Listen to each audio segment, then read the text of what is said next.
По поводу земельных участков для автомойки самообслуживания, должна быть это аренда или все-таки нужно покупать участок? Вы знаете, если вы покупаете участок, вы изначально продляете срок своей окупаемости мойки на многие-многие годы вперед, и не факт, что вы сможете окупить свою мойку вообще когда-нибудь.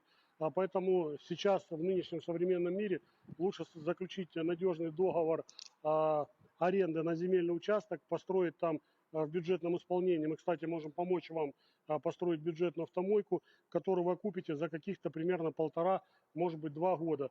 Еще больше про автомойки самообслуживания, как всегда, с 7 утра до 23:00 на нашем канале. Спасибо, друзья.